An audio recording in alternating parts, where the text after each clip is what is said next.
हरे कृष्णा कृष्ण कृष्ण हरे हरे, हरे राम राम राम हरे।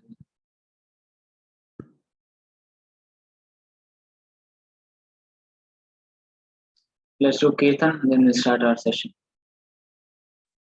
नमो विष्णुपादाय कृष्णप्रेष्ठाय भूतले श्रीमते भक्तिवेदांत स्वामिने इति नामिने। नमस्ते सारस्वते देवे गौरवाणी प्रचारिणे निर्विशेष शून्यवादी पाश्चात्यदेशतारिणे।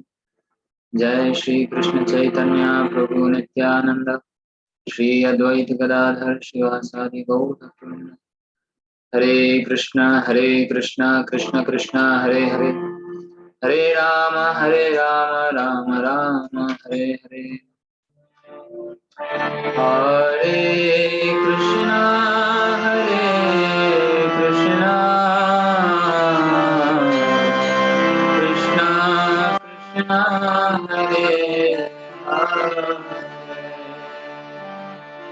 हरे राम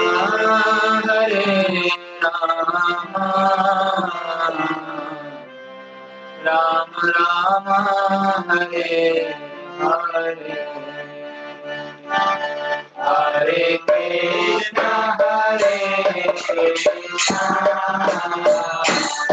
कृष्णा कृष्णा हरे हरे, हरे राम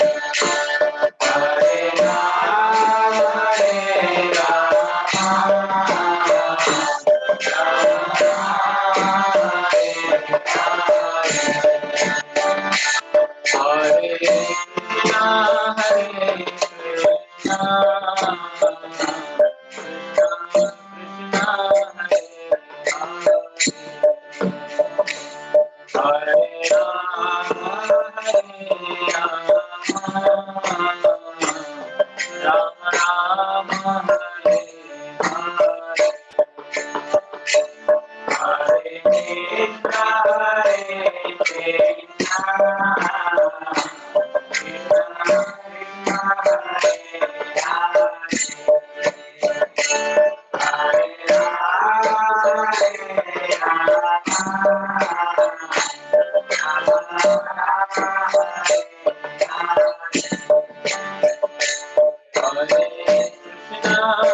कृष्णा हरे राम राम हरे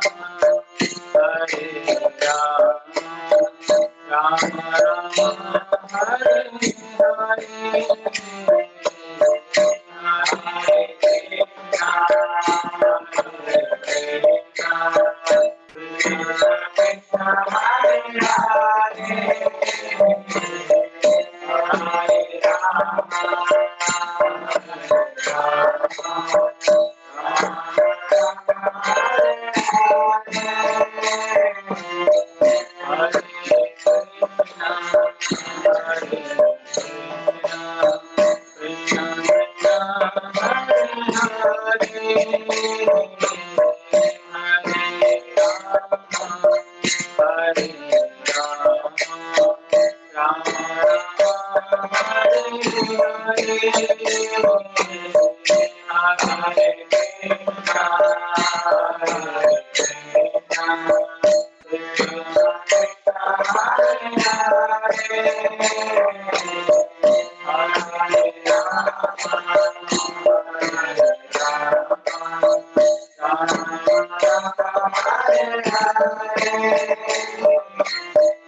हरे कृष्णा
नाम संकीर्तन की।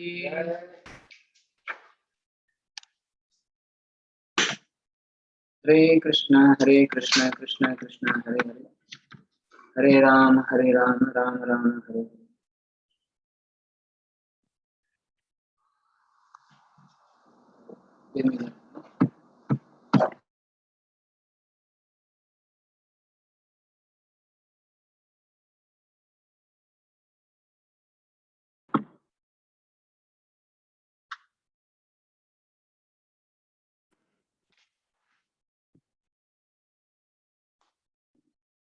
Hare Krishna. Welcome you all in our 12th day of Learn Gita 18-day series. The most important chapter of this book, entitled The Very Goal of Bhagavad Gita, which is Bhakti Yoga. So we have been discussing since the beginning, through karma, jnana, everything, the goal of Bhagavad Gita is to make everyone Krishna conscious. It is said, Srila Madhvacharya, one of the great Acharya, he writes, he quotes from one of the scripture, says, Vede Ramayane Chaiva Purane Bharate Tatha Adav Ante Cha Madhye Cha Hari Sarvatra Giyate. Whether you take Vedas, Vede, Ramayane, whether Ramayana, Chaiva, Purane, all the Puranas, Bharate, Mahabharata, and Tatha, and all other scriptures. Adav in the beginning, Ante at the end, Madhye in the middle. What is there? Hari Sarvatra Giyate. Everywhere Lord Hari, Krishna has been glorified. So the purpose of Vedic literature's purpose of Vedic study is to make a person Krishna conscious. Otherwise, he lost the purpose. So there are various things, additional things in Vedas, but they are just to attract conditioned souls to the lotus feet of Krishna. So far, Krishna has been discussing bhakti through various means. Today we are going to hear the direct. Arjuna has heard everything. Arjuna has accepted Lord as supreme. Arjuna has understood his universal form also. He has seen his Narayan form. He has seen his two-armed form, which Krishna declared that this is most rare. Even demigods are ever seeking opportunity to see this form. So then what else is remaining now? So still Arjuna wants to clarify one thing, that there are several people in Vedic line and in modern times in other traditions, those who think that Supreme Lord has no form, he is impersonal.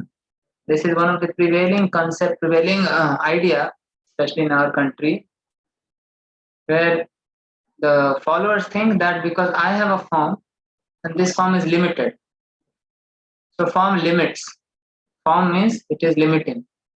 Because Supreme Lord is unlimited, so he should be formless. But this idea is not supported by any Vedic scripture or by any Acharya, and even by Supreme Personality of Godhead himself. We understood in second chapter that Lord is realized in three forms. The second verse of second chapter, where Krishna starts speaking, Sri Bhagavan Uvacha, there only Prabhupada has given elaborate purport, very long purport, quoting from so many scriptures, that the Supreme Lord, Absolute Truth, is realized in three aspects.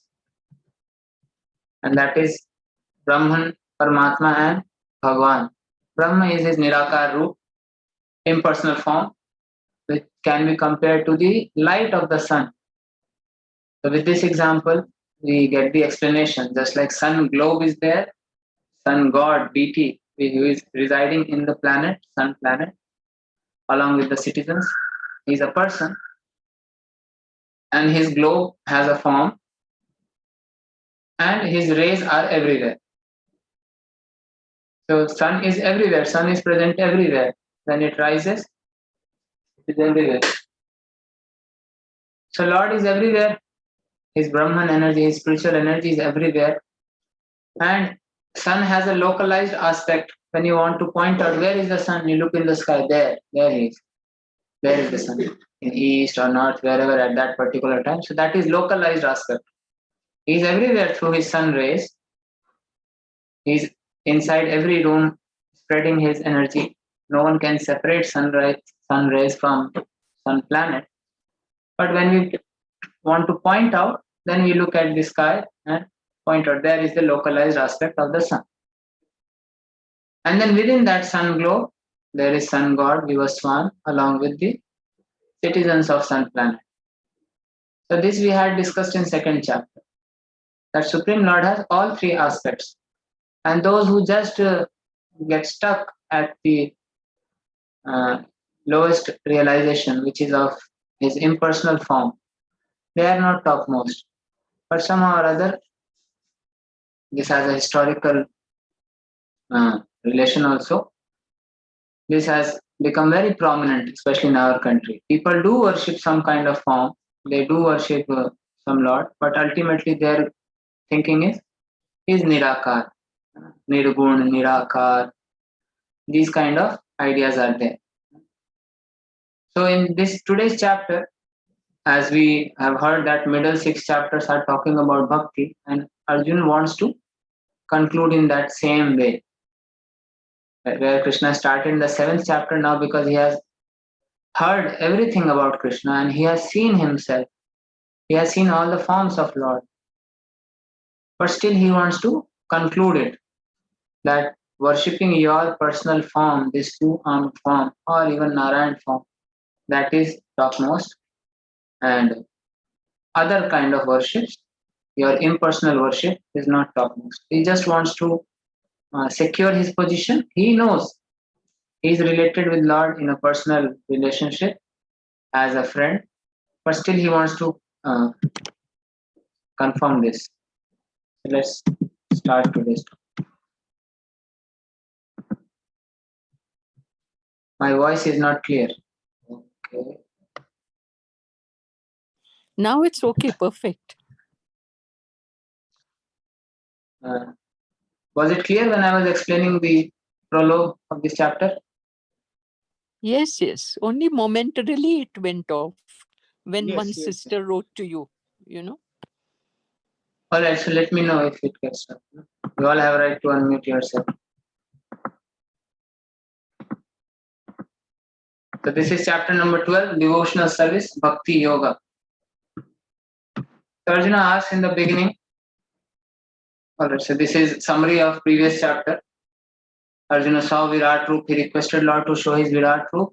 Sanjay described Virat Roop because Sanjay was also seeing that. Krishna instructed Arjuna to become an instrument in his mission, because it was all being carried out by Lord. He had arranged this war because his purpose, one of the purpose of Krishna's advent is Paritranaya sadhuna vinashaya cha dushkritam dharma sansthapanarthaya sambhavami yuge yuge. So he establishes dharma. After seeing the Virat Roop, after seeing this universal form, Arjuna gets disturbed. He prays, he seeks forgiveness, and then he requests Lord to close the show and request him to show his Narayan form, which is worshipped by all the demigods and in Vaikuntha planet. And then at last Krishna shows his two-armed form, because Arjun is not related to Lord in his four-armed form. He is related to Shyam Sundar, Krishna, two-armed form. So Krishna explained that only pure devotees can know this form and only they can see Krishna in this form. So moving ahead, Arjuna Uvacha एवं सतत युक्ता ये भक्तास्त्वां पर्युपासते ये चाप्यक्षरम् अव्यक्तं तेषां के योगवित्तमाः. Arjun inquired, which are considered to be more perfect? Those who are always properly engaged in your devotional service, or those who worship the impersonal form, the unmanifested? So this is, as we discussed, this is especially if you go to Kashi, Varanasi, and other areas, except Mayapur, Vrindavan, or pilgrimages like in South India where Lord Vishnu's deities are there.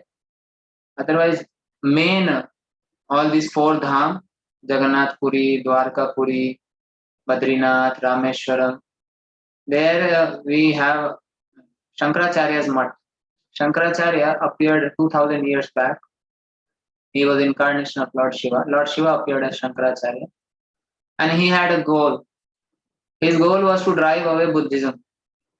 In the beginning of Kali Yuga, till next 2500 years, the situation had become so worse that the Varnashram system, which Krishna says in 4th chapter, that I have made Brahman, Kshatriya, Vaishya, Shudra, but as per their guna and karma, not on the basis of birth.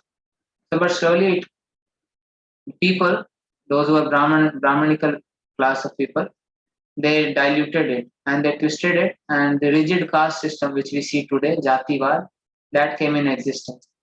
And Brahmanas, because naturally a sadhu, he renounces all the material things, but people give him respect, he gets name, fame. So sadhu has to be very careful in that. So Brahmanas, they generally are respected. Even today, पंडित जी पाए लागू कुछ बता दीजिए, ग्रह नक्षत्र खराब चल रहे हैं, पंडित जी is very respected everywhere. So these brahmanas, they were misusing Vedas. There were several sacrifices. There are several sacrifices mentioned in Vedas, ritualistic sacrifices which give great results. Ashwamedh yagya, Gomedh yagya, buffalo sacrifice. In these sacrifices, animals are sacrificed and gain is very high. But this is completely banned for Kali Yuga because the animals were not killed as they do today, especially if you go to areas in Bengal, Bihar, Nepal, and more towards more eastern side.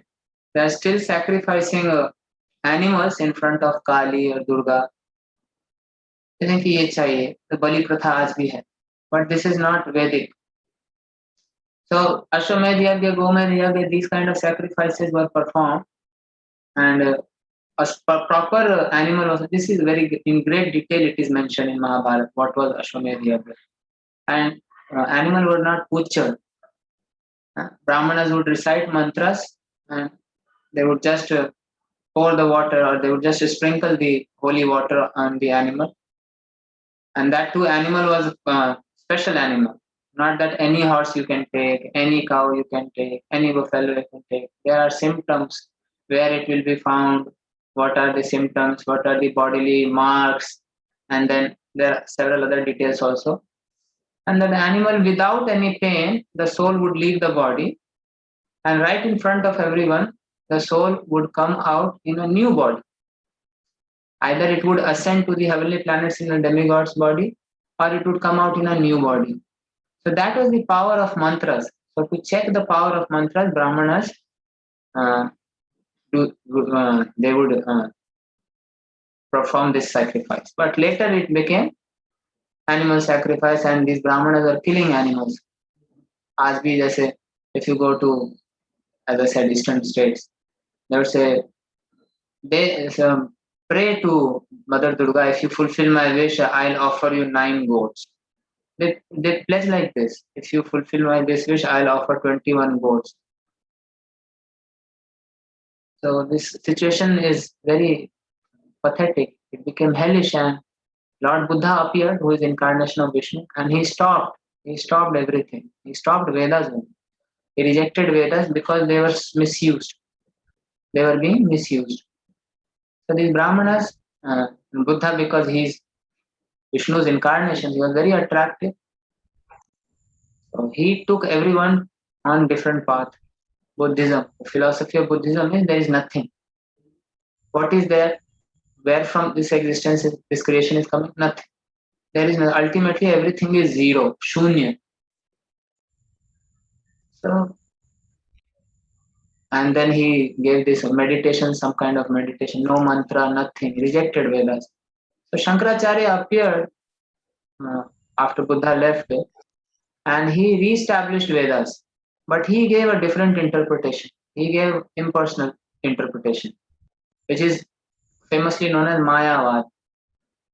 So Buddha said there is nothing, shunya.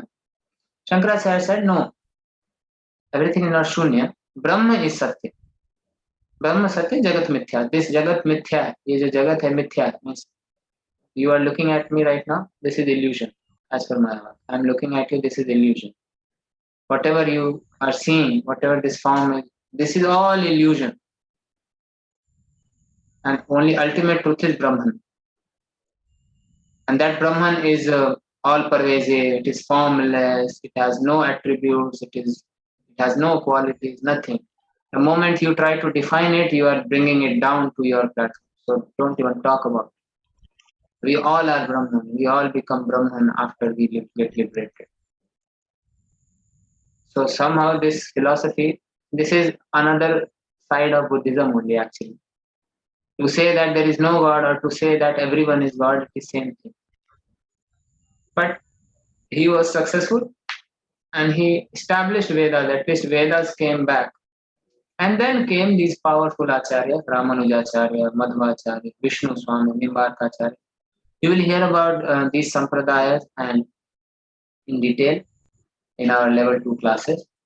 So these acharyas, then they wrote the proper commentary on Vedic literatures, and even till date, the sampradaya is continuing. So those who are following this sampradaya, they are understanding Gita, Bhagavatam, Vedic literatures in its proper understanding. But still, the followers of Shankaracharya are still there, especially these 4 Char Dham which I named. Shankaracharya's 4 mathas are there. So they do worship Vishnu, they do worship Jagannath, but ultimately their idea is he is Nirakar. That Nirakar Brahman, he takes a Sakar roop. Ultimately is Nirgun. So this idea is there. So Arjuna knew this. And it was not that it started in Kali Yuga. This idea was there in Vedic times also. But that time it did not become very predominant. Because several great sages were there like Narada, Sita, Devala, Vyasa, which you heard in 10th chapter. So, but still some sages were there who were worshippers of impersonal form. And yogis who meditate. So some yogis, they meditate on impersonal Brahman and some meditate on Paramatma. That's why Arjuna is asking this question. Otherwise, there's no use of asking this question if this concept did not exist 5,000 years back. But it became very predominant, very famous in Kali Yuga. And even today, especially Kashi, Banaras, there you will find all these pandits with three lines. Their tilak is like this. So you will see them performing big puja, Vedic sacrifices, reciting mantras like anything. They read Rig Veda, Yajurveda, Samveda, Atharveda, all Upanishad. Ultimate goal is मोक्ष प्राप्त करना है, निराकार में लीन हो जाना. हम भी भगवान हैं, तुम भी भगवान हो, सब भगवान. So Arjuna, that's why he's asking, which is better, to worship your personal form or to worship your impersonal form? So this chapter will conclude. So we know the answer, but still we know. Let us see how Krishna is replying, so that we get more clear understanding on this. Yeah, that's in Bihar, Devghar. I have been to Devghar several times, 7-8 times, especially my childhood. My grandfather, maternal grandfather, he was posted there. He was in railway CRPS. Every morning I used to go with my grandmother to Devghar to perform this puja. Lord Shiva's Shivling is there. So there they kill animals in Devghar especially. So this is what we have discussed. Lord is both impersonal and he is personal. But his ultimate realization is Bhagavan.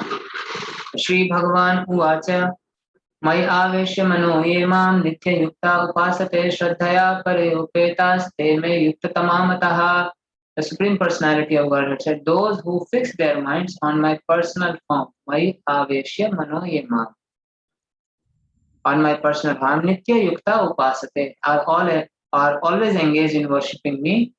How they are worshipping me? Shraddhaya, with great and transcendental faith.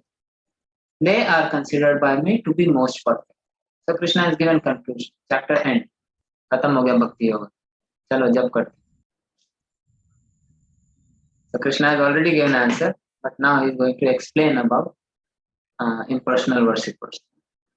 So in next verse he says, "Ye tu aksharam anirdeshyam avyaktam paryupasate sarvatra gamachintyam cha kutastham achalam dhruvam sanniyam indriya gramam sarvatra samabuddhaya te prapnuvanti mam eva sarvabhuta hite rataah." So he is explaining about impersonal worshippers. What he says, but those who fully worship the unmanifested, that which lies beyond the perception of senses, that which is spiritual, something which is spiritual, we cannot define it through our material senses or in our material language. So that's why we use these kind of terms. Negation. This is called definition by negation.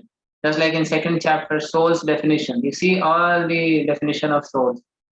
It is all defining soul by negation. Nainam chindanti shastrani, nainam dahati pavaka, na chainam kleriyantapu, na shoshati maru. It cannot be cut by weapon, it cannot be burnt. Means whatever is our experience of this material world, soul is beyond that. Because we don't have spiritual instruments right now. So Krishna cannot, even if he explains in spiritual terms, we will not be able to understand or not see at all. It's not that doctors, when they open the heart, because soul is residing in the region of heart, so when they perform bypass surgery, they open the heart, सारे soul दिख गया, नहीं दिखेगा. It is spiritual and heart is material. The soul is not inside heart, soul is in the region of heart. So similarly, when impersonal form, unmanifested form, when this is explained, so it is by negation. This is lying beyond the perception of senses. जितने भी हमारी इंद्रियां हैं उनसे परे हैं. The all pervading. It is everywhere. Everywhere, here, there, between you and me, there Brahman is everywhere. It is unchanging, it is fixed, it is immovable. This impersonal concept of absolute truth. So those who worship this concept, and in worshipping this, they have to control the senses.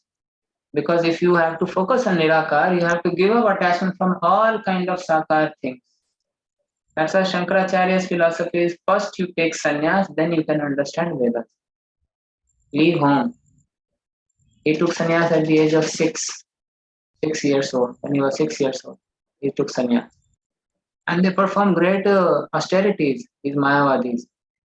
They don't eat any palatable food just to keep this body going. And they torture their body, like perform so many tapasyas. Because anything, even if you are attached to one single piece of bundi, bundi ka itna se dane se bhi attach hoga, you have to be here. So completely detached from everything which has a form. So for that, the senses have to be controlled because the senses are always distracting. So, and then they're equally disposed because these dualities, good, bad, ye mera mitra hai, ye mera shatru hai, these are all dualities. So that's why they're equally disposed to everyone, neutral, engaged in the welfare of all. So those who worship in this way, the impersonal form, Krishna is saying, at last they achieve me. At last. Because Bhagavatam explains that they go to Brahman. They get merged in Brahman. Not in the sense that they become one. It is their idea that I'll get merged, but nobody merges. If you remember the example on second day of this mountain, remember? We showed 3 pictures. Mountains from distance, which is very unclear. Form is not visible. When we come closer, mountain has a form. And when you go inside, there are varieties. And you can see parrot on the tree. So when green parrot enters the tree, it appears to our vision, Tota andar ped mein gayab ho gayi. It has merged in the tree. But parrot has not merged. The individuality is still there inside the tree. To our vision, it appears like that. So similarly, soul can never merge with Supreme Soul. It's something which cannot be cut. It cannot be joined also. I have this furniture is here. So if I can cut it, so I can paste it also. That which you cannot cut, how can you join? That is the definition of soul. Nainam chindanti. So it does not get merged. It is just hanging there in impersonal light. The soul, such followers who worship impersonal form, they reject their swarupa. In a spiritual world, the soul has its own form. Just like here, soul is in the body. Now you read the purpose. So Upanishad explains that size of the soul within the body, when it is present in the body, according to the body's dimension, soul is 1/10,000 of the tip of the hair. In every body, there's बाल होते हैं ना. So if you take the hair, a tip of the hair point, and you divide that point in 10,000 equal parts, that one part will be the size of the soul in that body. So for elephant body, according to his hair, in horse body, according to his hair, in a microbe, according to his body. So soul is such minute when it is residing in the body. But when it goes to spiritual world, it takes it to spiritual form. Like Krishna's soul is this size only, 14-year boy, because his soul, his body is same. It's not that he has a body and within that Krishna's soul is there. No, soul has a form in spiritual world. So those who worship impersonal form, they reject the form. So they don't realize their own form. So they are just hanging in the impersonal light or in a spiritual sky. They cannot enter the spiritual planets where Lord Vishnu is residing, Krishna is residing with their associates who are completely spiritual. There, from there, Bhagavatam says, Aruya Krishnena Param Padam Tataha. They Aruya means they ascend to the Param Pad, because it's a spiritual sky, so it is Param Pad. Patanti Adonadrita Yushmadangraya. But still they fall down. They have rejected everything of this world. They are completely detached. They get liberation. They go and merge in impersonal form. But from there also, they fall down. Come back to this material world. What is the use of such worship? I control my senses. I perform so much austerity and got detached from everything, which is very difficult. To get detached from material thing is so we are all trying to control our senses. And such yogis, they succeed at controlling the senses. But ultimately, even if they get merged in impersonal form, they have to come back. They fall down. Because in impersonal light, this impersonal form, there is eternity and there is knowledge. Knowledge of existence that I am soul and the super. Not full knowledge as in Vaikuntha planet. But bliss is missing, Ananda. That Ananda is only experienced when we are with Krishna. And Krishna, when we are dealing with Krishna, playing with him or glorifying Vishnu, that gives bliss. That bliss is missing. And that is the very existence of the soul. So the soul wants bliss. So it is said in a spiritual sky, such souls who are hanging in the impersonal light, they try to enter the spiritual planet, but because they have not realized their form, so they fall down. And then they come here in this material world to experience bliss. So this is very detailed, so complicated process, so many years of tapasya. Then I got liberated, and there is no time. So after who knows after how many years they fall down. Because there is no time in the spiritual sky, but ultimately falling down on this. What's the use? And then again I have to do bhakti, and then go in one of the Vaikuntha planet or Golok. From there, Krishna says, Yad Gatvana Nivartante Tadhama Paramam. He said in previous 8th chapter, Yam Prapyana Nivartante Tadhama Paramam. Once achieved that, nobody comes back. But from impersonal Brahma Jyoti, one comes back. So this is not very intelligent. But that's why Krishna is saying, at last they achieve me only. But this at last is very detailed. So meditation actually means to stop all nonsensical activity. At least for the time being when we are meditating. This is actual meditation. So devotional service, however, not only puts an end to nonsensical activities, it's like engaging in material activities is going in minus. On a number scale, you have minus numbers, negative numbers, you have 0, and you have positive numbers. So engaging in material activity is going in negative direction because we are entangled more and more. We are going in other species of life. Once we lose this opportunity of this human life, we go in animal life, then 80 lakh species of plants, animals, reptiles, then one comes to human form. So who knows when will I get that human body? So meditation means stopping all these activities. It's just meditating on impersonal form or something. There is no positive engagement. So you are at 0. But we cannot remain at 0. We want activities, positive activities. So devotional service, it puts end to all the negative activities. It brings us not only to 0, it takes us ahead towards Krishna. So we move on positive side. So this is devotional. So one engages in meaningful devotional activities like offering prayers, offering paraphernalia to Lord, doing worship, chanting His holy name, reading about Him, doing kirtan. These are all positive activities. Cleaning the temple, several activities in devotional life. That's why this kind of meditation is not useful, especially for Kali Yuga. People go to several meditation centers, meditation camps to remain calm, to make their mind peaceful. So they do this. Meditation means, we discuss in 6th chapter, the moment we say yoga, we think of this only, this image. Padmasan लगा के कहीं ध्यान कर रहा है. So this is a role. What my friends think I do, what my parents think everyone thinks that he's meditating, and what I actually do. So this impersonal realization for common man is very difficult. It's very, very difficult. But for common man, it's next to impossible. Take sannyas, then understand. And Krishna himself is saying in 5th verse, Klesho adhiktarastesham avyakta sakta chetasam avyakta hi gatir dukkham dehavalvir avapyate. For those whose minds are attached to the unmanifested, impersonal feature of the Supreme, advancement is very troublesome. Very troublesome.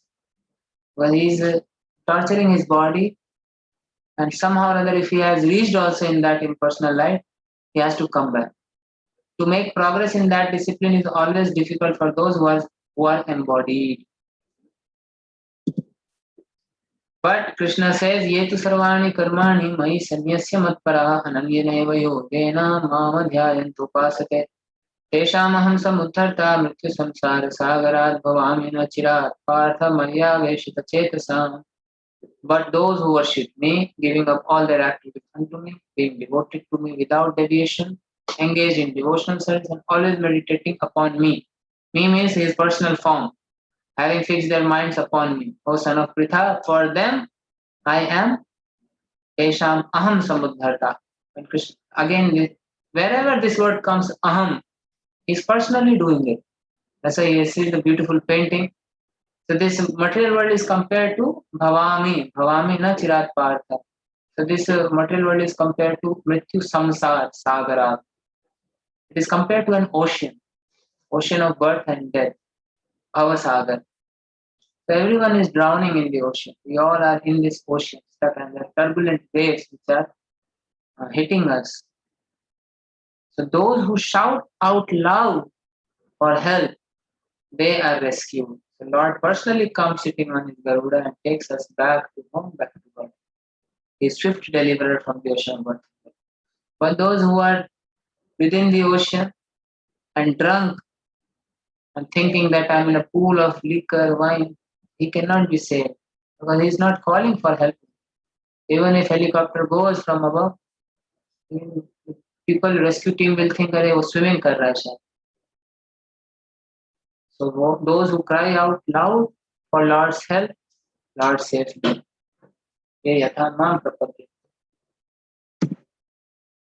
So then after this, after explaining this, now very important is, in this chapter, this is the most important section. From 8th verse it is starting. So get ready. Krishna is explaining various stages, progressive stages of devotion. Now so far we have discussed, we have heard devotional service, glories of devotional service. What is devotion? So how to be engaged? But still everyone has their conditioning, their attachments. So this question comes कि मतलब सब छोड़ना पड़ेगा, पूरी तरह से लगना पड़ेगा, थोड़ा कुछ concession नहीं. So Krishna is explaining progressive stages. So this is very important to understand in this chapter. If you understand this chapter is thoroughly understood. Let's start from 8th shloka. So in 8th verse, Krishna says, "Mai eva mana adhatsa, mai buddhim niveshaya, nivasishyasi mai eva, ata urdhvam na samshaya." Just fix your mind upon me, the Supreme Personality of Godhead, and engage all your intelligence in me. Right now, our intelligence is engaged in several activities. We do chant, we do read Bhagavad Gita, we do attend classes, but that is like 3-4 hours in a day. The remaining part of the day, our intelligence is somewhere else in our personal affairs. But this is Ananya Bhakti, Krishna says, completely engaged in me. Engage all your intelligence in me. Not that this time for some other activity and this time reserved for Krishna, 24 hours. In previous chapter, Krishna spoke this as Satatam, Satatam Kirtayantam. So he's talking about this Ananya Bhakti. This Ananya Bhakti has come many times. Ananyaneva yogena mama dhyayantu upasate. So this is first, topmost stage. They're completely absorbed in Krishna. They have no other thoughts. Eating, sleeping, while doing any activity, they're thinking of Krishna. They're like these Vrindavan Vasis, Brajavasis. They don't know anything other than Krishna. If they are in danger, they call out to Krishna. If they want to celebrate, they call Krishna. If they want to eat, they call Krishna. They want to play, they call Krishna. In any activity, Krishna. Without Krishna, they don't do anything else. They're completely absorbed. These are the devotees, pure devotees who are with Krishna. They're Ananya Bhaktas. So by this, Krishna is saying, Ata urdhvam na samshaya. There is no doubt that you will always live in me. These all devotees, they are always with Krishna. They are never separate from Krishna. Even if they are on some mission, preaching, they are always with Krishna. Because all the time they are thinking about Krishna, how to glorify him, how to spread his message. They don't think of anything else. But not everyone is at this stage. We are not at this stage. So then for us, Krishna says, if you cannot do this, do this. Ata chittam samadhatum, atha chittam samadhatum na shaknosi mai sthiram. Abhyas yogena tato mam ichhaptum dhananjaya. My dear Arjuna, O winner of wealth, if you cannot fix your mind upon me without deviation, mind इधर उधर तो जाएगा ही ना, हमारा control नहीं है अभी. So then follow the regulatory principles of Bhakti Yoga. Follow the rules and regulations of Bhakti Yoga. In this way, develop a desire to attain me. This is sadhana bhakti, which we all are doing. Sadhana bhakti means rules and regulations. Mind is not in our control, and we are not naturally attracted towards Krishna. We have not come to that platform that spontaneously we are serving Krishna. Apne. It's like somebody who is attached to any activity like playing, like it's kids, they are attached to playing. So spontaneously they like to play. The moment they get opportunity, chalo khelte hain. All the time they're thinking ki abhi ye khelenge, abhi wo khelenge. But we are not at that level, spontaneous love. So to develop that desire to attain Krishna, Krishna is saying follow the rules and regulations, regulatory principles of Bhakti Yoga. In this way, what will happen? What will happen? Mam ichhaptum. You will develop a desire to go to Krishna. But still, sadhana bhakti is also not everyone is doing. How many people are doing sadhana? We say proudly we have 650 temples all over the world. But how many devotees are chanting Hare Krishna? Lots of people come to temple. How many chant? And even in that, how many are chanting 16 rounds every day? How many have taken initiation from a guru? How many are following four regulatory principles? How many are offering bhoga to Krishna, eating only Krishna Prasad? And they are attending regular discourses on Gita and Bhagavatam, chanting 16 rounds every day without fail, observing Ekadashi Vrata. Today is Ekadashi, by the way. So, how many are doing this? There are not even 2 lakh initiated devotees in ISKCON. There is a formal process of initiation, which we call Diksha. In Diksha, devotee, he accepts a spiritual master, and spiritual master accepts him as his or her disciple. And uh, and then disciple takes vow that I will chant 16 rounds every day, follow 4 regulative principles, only Krishna Prasad, worship Krishna at home, and if I'm in Brahmachari ashram, I'll every day attend Mangal Aarti, worship Krishna in the temple. All these things are there, and do some service. So we do not have even 2 lakh initiated devotees. Just imagine, more than 650 temples, not even 2 lakh devoted, committed person. So this is very difficult also. This is also difficult. People are very attached. So then Krishna says, okay, if you cannot do this, if you cannot practice this, abhyasya api samartho asi, if you are asamartha in doing this abhyas, mat karma paramo bhava, so then work for me. Madartham api karmani kurvan siddham avakshasi. So sometimes people, they come to temple, they are very favorable, and when you tell them which you chant, first thing is you become devotee. नहीं नहीं हम कुछ चंदा दे देंगे, कुछ charity कर देंगे, कुछ सेवा कर देंगे. They are favorable. They support devotees, whatever capacity they can. So they sometimes they come and they do some services also. So Krishna said this is also good. They serve just out of without any desire. Sometimes we can come and do service.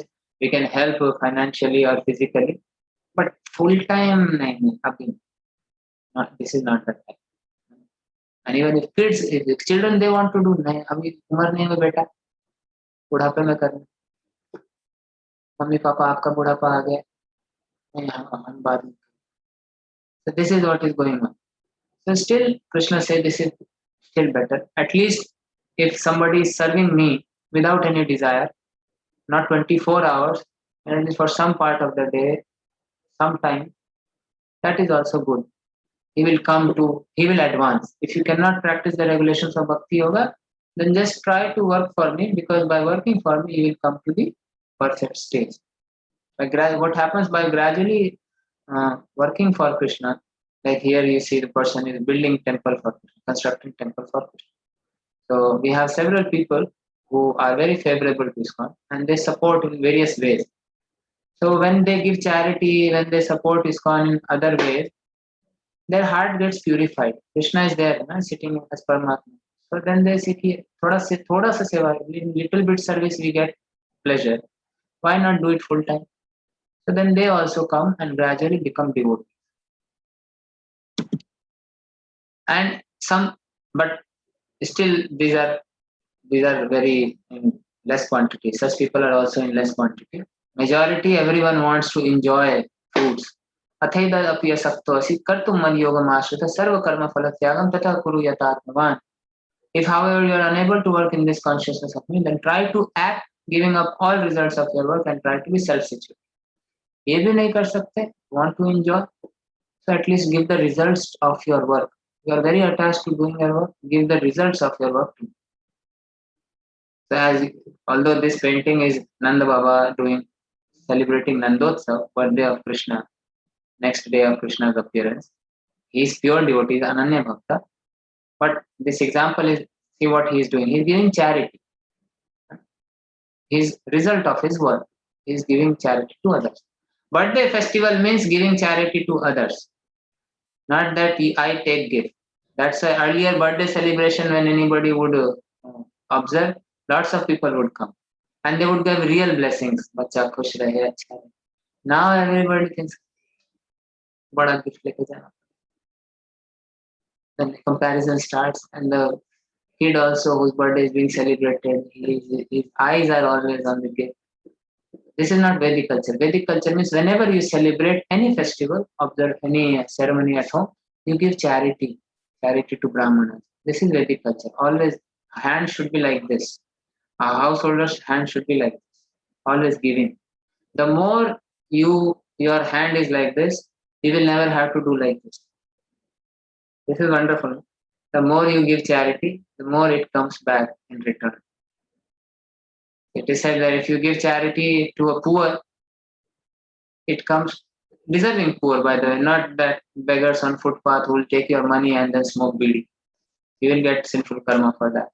If you are giving charity to a poor, it comes back in same ratio. If you give charity to a brahmana, it comes back in a ratio of 1:1,000. And if you give charity to a Vaishnava, it comes million times.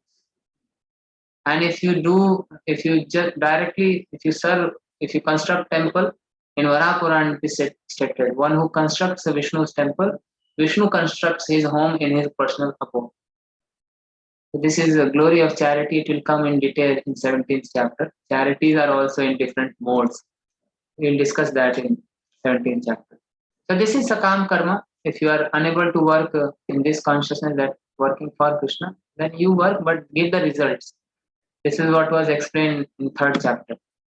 Apart from that, there are three more things. So Krishna explains, Shreya hi jnanam abhyasa jnana dhyanam vishishyate dhyanat karma phala tyaga tyaga shantir anantara. If you cannot take to this practice also, वो भी नहीं करना, charity भी नहीं देना है, then at least cultivate knowledge. Cultivate some knowledge. I am not this body, I am soul. At least inquire, what is this world? Why I am here? Is there any God? Why has he created? Everything. This is knowledge. Cultivate knowledge. Better than knowledge is meditation. A person is meditating and he is trying to realize the self. This is not the meditation which we have discussed in first shloka, Ananya Bhakta. That is different, meditating on Lord. But this meditation is better. But Krishna is saying better than meditation is renunciation of fruits of action. Karma phala tyag. Karma phala tyag means when you are doing some good activity. Now one may get confused in this thing. This is Sakam Karma, where I am giving results of work. And here also, and Krishna is saying, renunciation of the fruits of action. Are these two same or different? Here it is giving the results to Krishna, giving up all results of work and try to be self-situated to Krishna or to his devotee. Here it is giving the results of your karma, hard-earned money, in some good activity. Perform some good activity. So these are like Krishna has given various levels. ये नहीं कर सकते तो ये करो, but nowhere it is mentioned enjoy your senses unrestrictedly. Do whatever you want to do and use all your money for your sense gratification. Nowhere it is recommended. कुछ नहीं कर सकते तो कुछ तो लोक कल्याण का कार्य करो. In that way you will develop this renunciation. That's why people do lots of social work, social activities, and they get this good feeling inside. Because this renunciation, it immediately brings us to a peaceful state, peaceful platform. But this is very low. These are for those who cannot do bhakti, who cannot serve devotees. But best is Ananya Bhakti, topmost. We are not there, so for us, Sadhana Bhakti. So after this, after explaining these things, now in other verses, now this is from 13th verse to 13, 14 and other verses. Krishna is explaining qualities which makes someone dear to Krishna. Who becomes dear to Krishna? One who is not envious but is a kind friend to all living entities, who does not think himself a proprietor, is free from false ego, equal in both happiness, distress, tolerant, always satisfied, self-controlled, engaged in determination, engaged in devotional service with determination. His mind and intelligence fixed on me. Such a devotee of mine is very dear to me. So these are qualities of pure devotees who are very dear to Krishna. And in subsequent verses, more qualities are explained. So in 15th verse, Krishna explains, Yasman no dvijate loko, loka no dvijate chaya. Harsha marsha bhayod vegai, mukta yaha sacha nahi. He by whom no one is put into difficulty and who is not disturbed by anyone.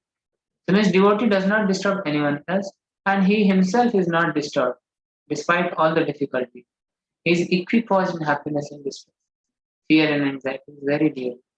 Such devotees are very dear. They are not afraid of anything. They know Krishna is taking care of me. If death has to come, it will come. Krishna is there. Who can stop it?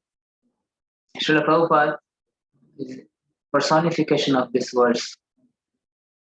When he was a small child and he was born in a devoted family, his father was pure devotee. So his father once told him, because they were from middle class family, his father was not saving much. So he asked something to his father, and forgetting that.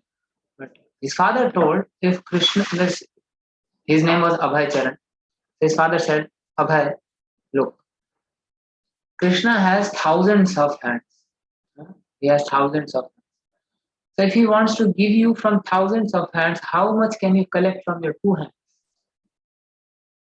And if Krishna wants to take away something, how much can you hold from two hands, by two hands? So devotees always, whatever Krishna will do, he is free to do. They don't, they completely surrender to the will of Krishna. Such devotees are very dear to me. He is not dependent on the ordinary course of activities. He is pure, expert, without cares, free from all pains, not striving for some result. Very dear to me. This famous devotee Bilva Mangal Thakur. He would chant, whenever he would sing, he lived in Vrindavan. Whenever he would sing, Krishna would personally come and sit near him. There's several bhajans he wrote. Even in modern times, several classical singers have sung his bhajans. Very famous, Krishna Karnamrita and other scriptures. Who neither yona rishyati nor dveshti. He neither rejoices nor grieves. The devotee is not lamenting, is not grieving over anything, who neither laments nor desires, who renounces both auspicious and inauspicious. Such a devotee is very dear to me. One who is equal to friends and enemies, who is equipoised in honor and dishonor, heat and cold, happiness, distress. These are all dualities of the world which affect us. Our mind gets disturbed. Somebody praises us, we feel happy. Somebody insults us, we feel bad. But a devotee is not affected by these things. Happiness, distress, we are right now completely in duality. So that's why for us sadhana is there. Do sadhana bhakti, gradually we can rise above. But this is Ananya Bhakta, all these qualities starting from 13th verse. This is all qualities of a pure devotee. He doesn't care for any residence, who is fixed in knowledge and engaged in devotional. Many people have got disconnect. So I was explaining this. He is equal to friends, enemies, equipoised in honor, dishonor. So these are qualities. You can read these qualities in detail. Purports are also very short. And in the last verse, Krishna says, Yetu dharmamritamidam yathoktam paripasate shraddhadhanamat parma bhakta astativa me priya. Those who follow this imperishable path of devotional service and who completely engage themselves with faith, making me the supreme goal, are very, very dear. So these several photos which you see here, this painting, these are all pure devotees of Lord. Sorry, it is again getting disconnected. I'm changing my internet. Just give me 1 minute. Changing my internet connection.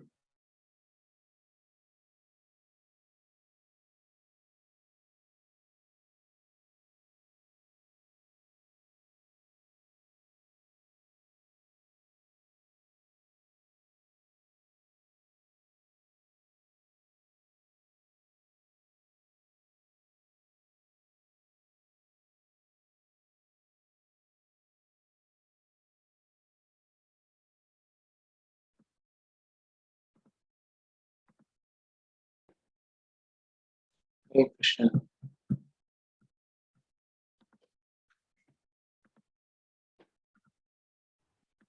Sorry. So what I was explaining, yeah. So this is the last verse. All these devotees, they are great devotees of, they are great devotees of Lord, and their devotion towards the Lord is still glorified. Here you see Sudama. He was very poor, but he never desired anything from Lord. It's very sweet pastime. All these pastimes are explained in Srimad Bhagavatam. This previous pastime which you saw, this is Ambarish Maharaj. Durvasa Muni, who is a very powerful sage, he became angry with him over a small thing. And he tried to kill him. He produced one demon from his Yog Maya, from his Yog Shakti, and he tried to kill Ambarish Maharaj. Ambarish Maharaj did not retaliate. He was just praying to Lord, and Sudarshan Chakra came, and it killed the demon immediately. And the Sudarshan Chakra chased Durvasa to entire universe. For 1 year, Durvasa was flying, going here and there. Finally, he went to Vaikuntha, but Lord said, I cannot protect you. You have offended my devotee. Go and beg forgiveness from him. Durvasa came and begged forgiveness from Ambrish Maharaj, and Ambrish Maharaj said, no, you don't have to do this. I did not feel offended. And he stopped Sudarshan Chakra. Ambrish Maharaj prayed to Sudarshan, please don't kill him. So this is devotee. Even if somebody, he can tolerate any personal inconvenience, but if a devotee, another Vaishnava or Supreme Lord is blasphemed or injured, devotee does not remain quiet. Devotee uses anger not for himself, for others, for protecting other devotees. Hanumanji could tolerate all of it, all when he was chained, when Ravana's soldiers, when they caught Hanuman, when Meghnath had shot Brahmastra. So when he was caught and he was tied in ropes, so he was dragged. He allowed himself to be dragged. He could have, maybe he wanted to see Sri Lanka, he wanted to see Ravana face to face, he wanted to talk. He said, this is good opportunity.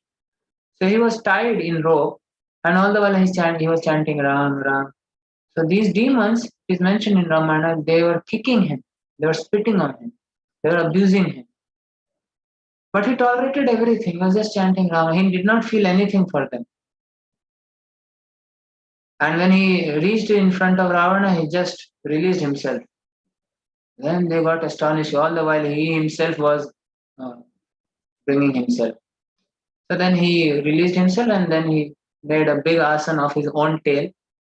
And then we know what happened. So for Lord, he displayed anger, burnt entire Lanka. Demon, my mother Sita is distressed and you are enjoying here in this. And all the citizens, they were engaged in sinful activities. So he said, better burn this Lanka. But Ravana was also powerful. Within one day, he reconstructed it. So Hanuman displayed anger for Lord, not for himself. This is devotee. He tolerates everything. And he is always, as it is mentioned last words, they are always engaged with faith in serving Krishna. They don't desire anything. Sudama had come to meet Krishna in Dwarka, but he never asked. He never asked Krishna.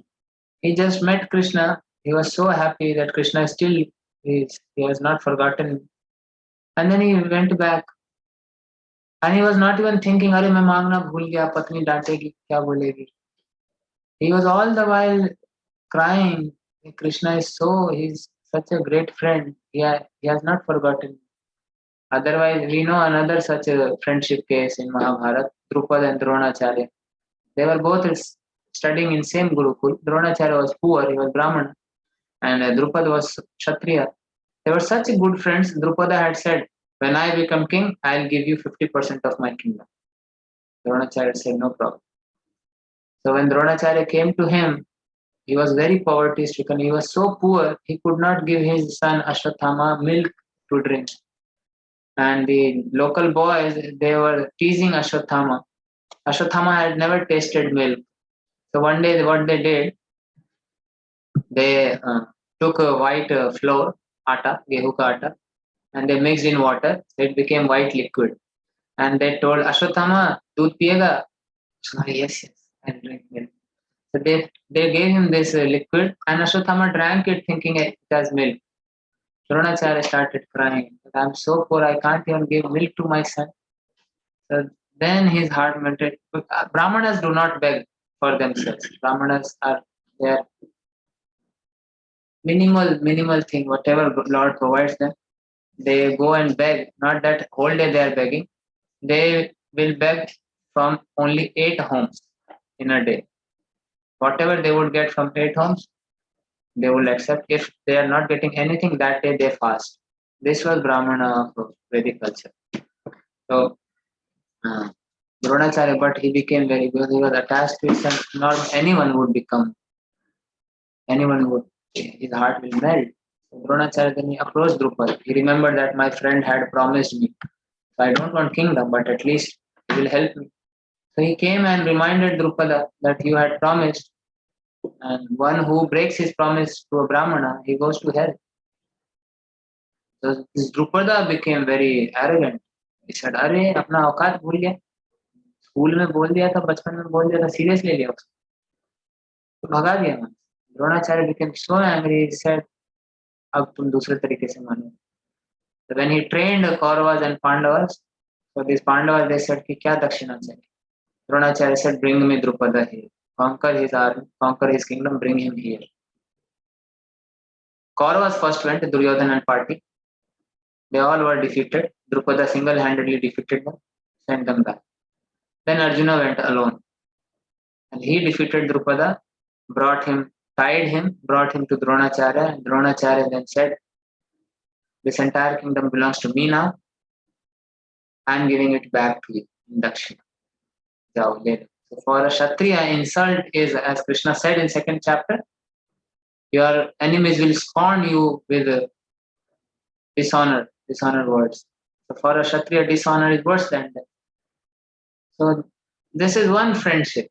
And Drupada became so angry on this, he performed a sacrifice and performed sacrifice to get a son who will kill Dronacharya. But then Drishtadumna came from that fire sacrifice. First one girl came, that was Draupadi, and then Drishtadumna came. This is one story. Here, Supreme Lord, Sudama, so happy, my Lord, because whole life he was busy. He was very poverty stricken. He did not have proper clothes to cover his body. And his wife, his kids, all were in that condition. So, but still he never asked. And what Lord gave him when he came back to his city where he was residing, he saw that everything has changed.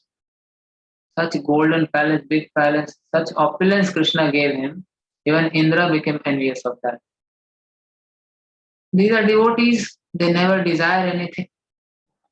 They are always happy in executing their devotional service. But to them, Krishna says, Yogakshemam Vahamiham. So Krishna gives. If he wants, he can give us entire world. If he does not want, we will not get. But in both conditions, our devotional service cannot be checked. And Krishna only tests us to the degree we are able to pass that test. He will never test us like Sudama. इसको गरीबी में डाल दो, तब देखते हैं इसकी भक्ति. He knows that when we get problems, we forget to chant. We forget to come to take shelter of Krishna. So don't worry. Bhakti, we have several examples of Pandavas, of Prabhupada. Everything was taken away. So sometimes people get scared. भक्ति करेंगे तो सब कुछ चला जाएगा हमसे. नहीं, ऐसा नहीं होगा. हम उस लेवल पे नहीं. So Krishna does not take away everything from us. This is not a compulsory rule. The more we become detached, then he may take tests if it is required. Otherwise, no. Maharaj Ambarish, he never had to give up anything. He was emperor, and then he went back to Godhead in that same status. But we should be ready. For any test, we should be ready and always take shelter of Krishna. Yeah, I was not sharing the screen on this point. So this is conclusion of 12th chapter. 12th chapter is over now. Yoga. Very simple chapter, 20 verses. You can recite this chapter every day. Every chapter has a Mahatma. Lord I Shiva. recite it every day. Yeah. 20 verses, very easy to memorize also. Very simple verses. Yeah. And every day, if you can, every chapter in Padma Puran, there are two Gita Mahatma. One is written by Shankaracharya and one is written by Lord Shiva in Padma Puran. So there Lord Shiva is telling Mother Parvati the glories of Bhagavad Gita. And the same Shiva came as Shankaracharya, so he wrote Gita Mahatma. So in the beginning of this book, in introduction, you will find that Prabhupada had quoted several verses from Gita Mahatma of Shankaracharya, this last page. And this Sarvopanishado Gavo, this is all written by Shankaracharya. And in Padma Puran, Lord Shiva has explained glories of every chapter. This is the result one gets by reciting this chapter, first chapter, second chapter. These are just to attract people to read Bhagavad Gita. Second chapter, they said if you read second chapter, recite second chapter every day, you get success in your work. This is just to attract conditions who are very, they just want material benefits. So sometimes Lord Shiva does this. As Shankaracharya has cheated people and brought them in Vedic line back by giving them Mayavad. And as Shiva also, all the bhutas, pretas, and demons, they take his shelter. So it's very tactical in engaging people in Krishna service. But we don't want any material desires to be fulfilled. We can recite this 12th chapter, it increases devotion. 12th chapter, 15th chapter.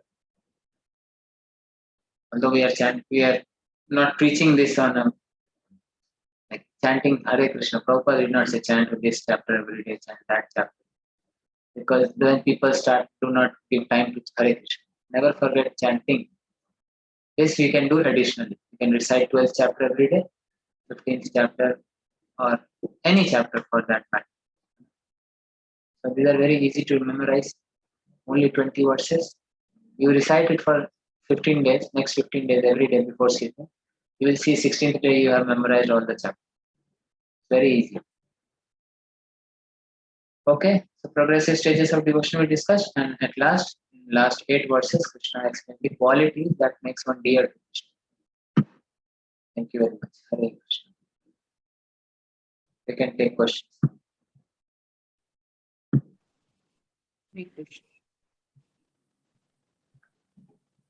Yes, Vedanta has raised hand from long. Yes, Vedanta. Sir, does the result of all the levels are same? No, that's why there are different levels. Otherwise, Krishna would have said, okay, if you cannot do this, do this. You execute any of this, you will get same thing.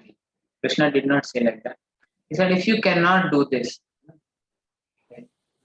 somebody, these are gradations.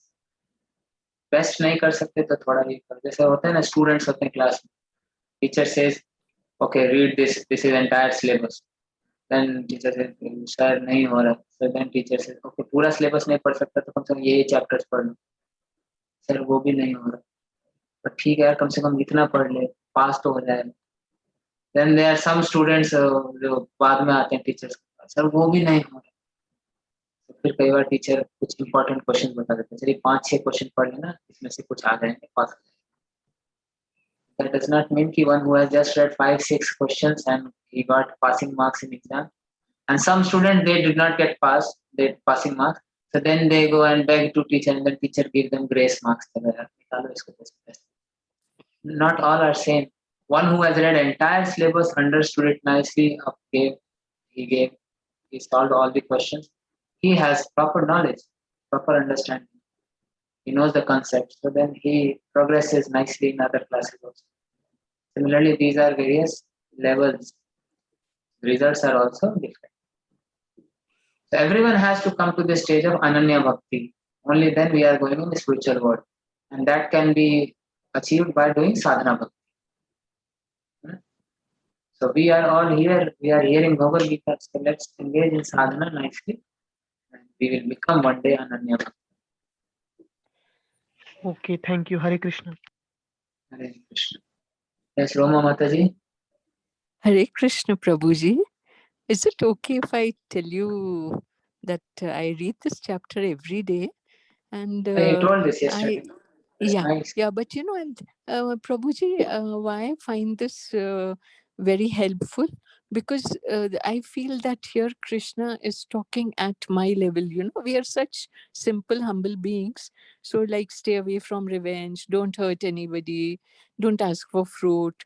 And then when I read it every day, then even in my, but you know, the trouble is that when you become goody, then the world starts taking advantage. You know, like people think like, oh, she's very soft, she'll not bother, you know, we can take advantage. So I have to keep reading it every day and tell Krishna, look, you please take care of everything. I'm trying to do what you're telling me. So how to manage? Sometimes that feeling comes, people are taking advantage just Yeah, because I'm so not keeping any. these feelings, that's it there. Those who try to follow, those who try to advance in bhakti, try to follow the rules and regulation. Outsiders, they sometimes make fun. And this is experience of practically everyone who is working outside, is dealing with people outside. Mm, So we just ignore them. And they are less intelligent, and we have this understanding of philosophy that nobody can do any harm to me unless Krishna sanctions. mm, Nobody can harm.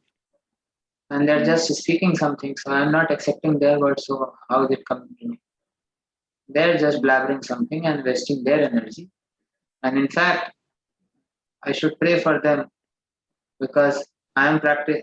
Although I should not consider myself a pure devotee, but still I am mm, practicing devotional service. If mm, Krishna does not like somebody offending his devotee, so mm, they'll get bad reactions of that if they make a mm, devotee cry. So Krishna is not pleased with them. So I should pray mm, to Krishna that they are ignorant. You, rather than mm, punishing them, give them some mm, knowledge mm, so that they can also become. mm. So devotees' It's hearts are like Yeah, should but be very it's a big soft. challenge. Prabhuji, Yeah, it's a that is big there. We are challenge. conditioned. That's why we are doing very good every day. You are reciting. The more we are But chanting, why? reciting, this will come. That means there's weakness in me. I mean, I do feel hurt because I understand what We are people are weak. doing. What's so bad about him accepting this? We are weak. Uh, because We I all do are feel weak. I am hurt. also weak. Mm, Yes, I also mm, do feel hurt. Arjuna also felt mm, hurt. mm. Even pure devotees, Yes. they also feel hurt sometimes. It's not that Mm, they don't feel hurt. Once a mm, Prabhupada was giving lecture in uh, uh, one of his disciples. He brought mm, his friend. His mm, disciple was Indian disciple. He brought his Indian friend. This was in Montreal. mm, So mm, Prabhupada gave lecture, and this fellow, he asked some question in challenging tone, and mm, he blasphemed Prabhupada. You are mm, doing all this nonsense. He said so many mm, things to Prabhupada. mm, This devotee who had brought him, he was in shock. He ऐसे कैसे बोल रहा है? So then I mm, took him out, and Prabhupada did not speak anything. mm, Devotees could see that he was feeling hurt. And later, this disciple came to Prabhupada. He begged forgiveness. Prabhupada, I'm sorry, I brought him. I did not know he will speak like this. But I said, no, it's okay. My previous karma. I must have done bad to him. Yeah, mm, Prabhupada is mm, pure devotee. He is not bound by karma. But still, Prabhupada is saying mm, to show, mm, to teach all of us, I mm, must have done something to him in past life. So he's taking, mm. I'm getting that karma in return. So Prabhupada Ah, tolerated. So even devotees, pure devotees also feel hurt sometimes. That is, yeah, yeah. we are not emotionless beings. Bhakti does not mean you become emotionless. Arjuna Mm, heard entire Bhagavad Gita. He was mm, perfectly realized being. But when Abhimanyu died, he cried. Even Krishna cried when mm, Abhimanyu died. mm, So Krishna is not attached, but then this is just his pastime. Arjuna also cried. But next moment he was ready to do his duty. He did not forget mm. his duty. So Yes. this is actual glory. Even though we have emotions, even though we feel hurt, we have conditioning, Mm, but still we are engaged. Krishna is saying what we are doing. Krishna is mm, not saying uh, how many anarthas are there inside. Krishna is saying, कर क्या रहा है? Whatever he mm, may be, whatever heart may be inside, he is doing my mm, service, devotional service to me. mm, Krishna sees mm, that mm, and he is happy with that. mm. Okay? Yeah. Yes. Yes, Prabhuji. Hari Om and Hari Krishna. Thank you so much. Hare Krishna. Rohini Mataji, Hare Krishna, Prabhuji, Dandavat Pranam. Sorry, I am Hare a little Krishna. outside, but I did attend the entire class. Am I audible? Yes, yes. You are audible with all your Uh, background sounds. Correct. So kindly pardon me for that and Okay. excuse me for that. And my quick question is about initiation. I have been having these doubts in my first chapter class. This Mhm. initiation process, what Mhm. happens? And essentially, what is required to be done and what happens after that? What is the kind of difference a particular devotee feels after initiation. What Of is course, initiation? I don't Okay. know all this, so yeah, yeah, Yes. yeah. So So Diksha when you means said devotee gives, yeah, Diksha, correct. So what happens when he gets initiated, you know? So what is that difference in a layman like me that happens? And is it a big change that takes place, or it's a new phase of life? What really happens? You know, what is that big change? okay, understood. So So just Diksha means yeah. initiation means when we come in bhakti. Initially, we are learning things. We are hearing about Krishna. We are reading Gita. We understand that importance of human life, everything. Then gradually, it becomes intense that I have to I have to, because when I have to serve Krishna, when I hear that I have to serve Krishna, so how to serve Krishna? Who will guide me in day to day life, whatever my situation is? I need a guide. And how does Krishna accept service? I cannot see him. So Krishna himself says that you go to a spiritual master, approach a spiritual master, submissively serve him, and then inquire from him whatever you want to ask, and he will guide you because he's a Tattvadarshi. So initiation means accepting a spiritual master that now you are my guru, I'm your disciple. So whatever you will say, I will perform devotional service as per your instruction. Initially, I was chanting, I was doing something as I liked. I was doing, maybe I like kirtan, so I was singing. I liked to read, so I was reading whole day. I liked to chant, so I was chanting. It was not like fixed myself now, pakka promise. Wow, there is no wow. In initiation, we take a vow in front of fire, sacrifice, in front of Agni, in front of deities, in front of spiritual master, in front of all the devotees. We accept a spiritual master that he is my guru now, and he is my way to Krishna. Guru is a transparent via media, and he connects us to the parampara. Initially, whatever we are doing without initiation, it is sukriti. It is called sukriti, which brings us closer to Krishna. But then Krishna seeing that, okay, lots of sukriti you have collected, now you take shelter of my devotee, serve under his guidance, and then you'll come to me. So Guru is like a chain, Guru is like a media who takes us to Krishna. In a spiritual world, all the devotees are serving Krishna under his principal associates. Like Radharani has her team of 8 principal Sakhis. They have their team. So everyone is engaged in some service. Some gopi is making garlands for Krishna. So then she passes it on to her leader. Then that gopi takes to Vishaka Sakhi. Then Vishaka Sakhi gives to Radharani. Radharani offers to Krishna. So this is how service happens in the spiritual world. Nobody serves Krishna directly. Directly serving Krishna means maintaining my ego. मुझे जरूरत नहीं और किसी का. I can serve Krishna directly. One day I'll pick Krishna also. We are not doing that. So that's why this serving his devotees, and this requires humility. So when I accept a spiritual master, I take a vow, I pledge that now whole life I will do this, and I will act as he instructs, as Guru instructs. So on initiation day, this happens. Formally, the ritual which we are doing in ISKCON, which we follow, on initiation day, our Guru, spiritual master, he gives us the beads, Tulsi bead, this mala on which he personally has chanted. So he hands this bead to us, and then he gives us a spiritual name.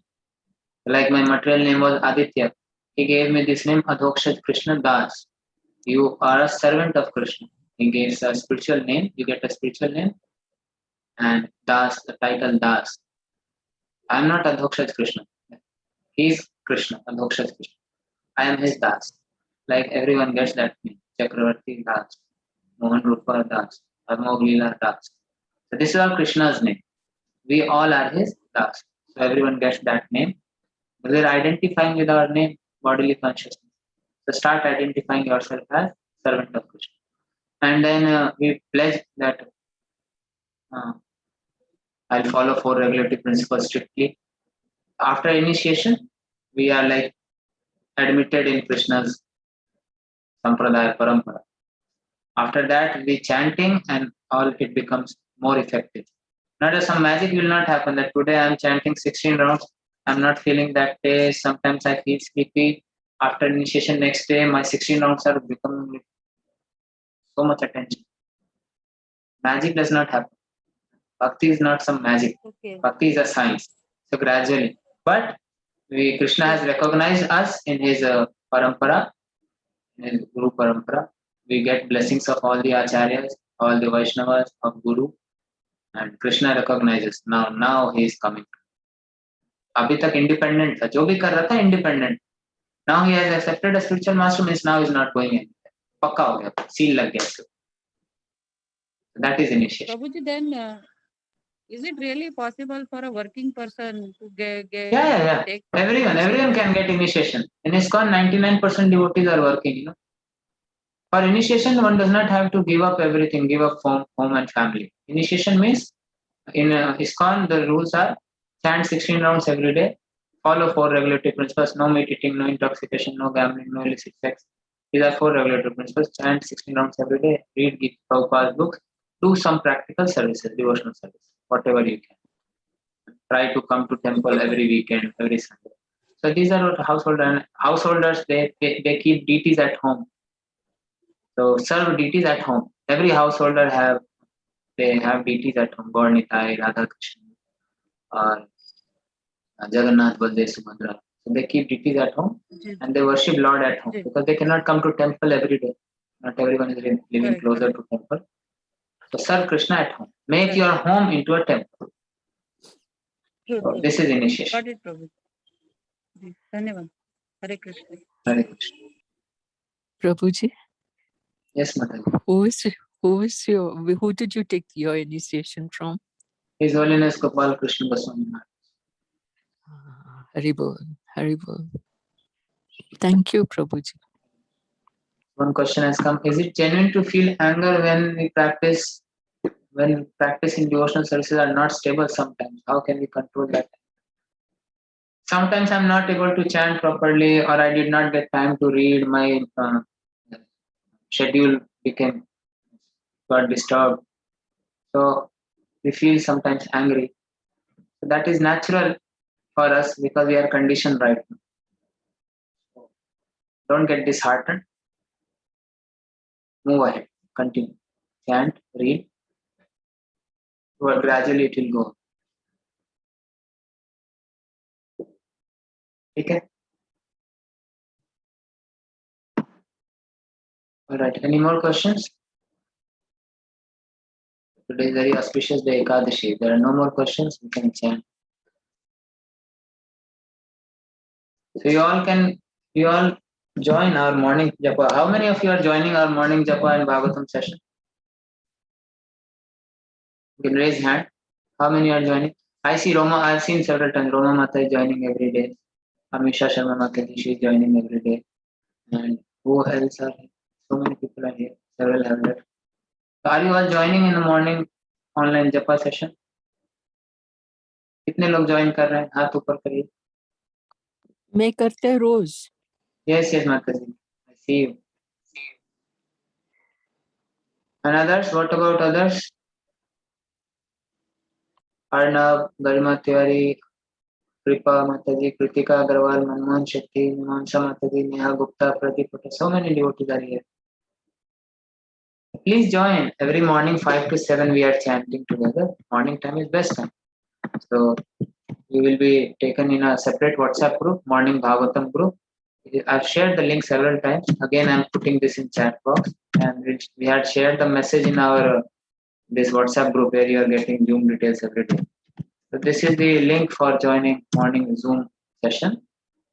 5 a.m. we start our chanting. So if you are not able to get up at 5 a.m., 6 a.m., 6:30, at least for half an hour chant, and then 7 to 8 Bhagavatam class. You just have to plug in your ear.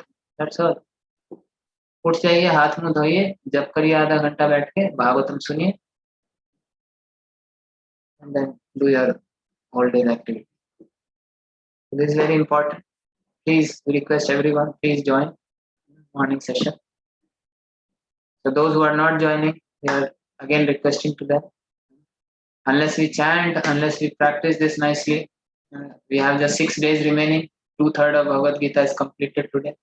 After 6 days, some devotees will join our level 2. Some people did not even come to this 18-day session. Some are leaving in between. Gradually, this number will reduce. We will have only few sincere souls. So whoever wants to register their name in that list of sincere souls, choice is ours. Krishna has given every one of us equal opportunity. So why are we making him wait? So let's not waste time. Already so many years of life is gone now. So please do join. It's our request. Yes, Amisha Mataji, any question? Prabhuji, in the level 2, will you be teaching us or will there be some else? Chakravarti Babu will be taking questions. Sometimes I also take classes. Okay, thank you. Hare Krishna. Okay, so let's chant.